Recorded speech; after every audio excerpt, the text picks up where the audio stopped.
আল্লাহু তাআলা আনহা, ওনার স্বামীর নাম আবু সালামা। শ্রেষ্ঠ দম্পতি, শ্রেষ্ঠ ফ্যামিলি।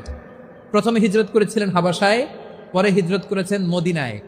উহুদ যুদ্ধের পরে ওনার স্বামী আবু সালামা ইন্তেকাল করলো, শহীদ হলো। সুবহানাল্লাহ পড়েন।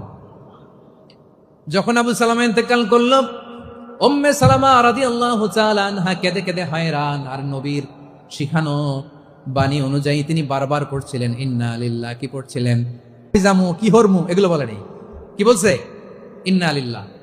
যেহেতু বিশ্বনবী বলেছেন কেউ যদি বিপদের প্রথম ধাক্কায় পড়ে ইন্না লিল্লাহি ওয়া ইন্না ইলাইহি রাজিউন, আল্লাহুম্মা আজুরনি ফি মুসিবাতি ওয়া আখলুফ লি খায়রাম মিনহা, তাহলে এই বিপদে যে সে যা হারালো তার চেয়ে শ্রেষ্ঠ কিছু দিয়ে আল্লাহ তার বদল দিয়ে দিবে। এই হাদিস শুনে উম্মে সালামা রাদিয়াল্লাহু তাআলা আনহা ওনার প্রাণ প্রিয় স্বামী আবু সালামার ইন্তেকালের পরে চোখের পানি ছাড়ে আর পড়ে ইন্না লিল্লাহি ওয়া ইন্না ইলাইহি রাজিউন, আল্লাহুম্মা আজুরনি ফি মুসিবাতি ওয়া আখলুফ লি খায়রাম মিনহা। বারবার এই দোয়া পড়ে চোখের পানি ছাড়ে। এই দোয়া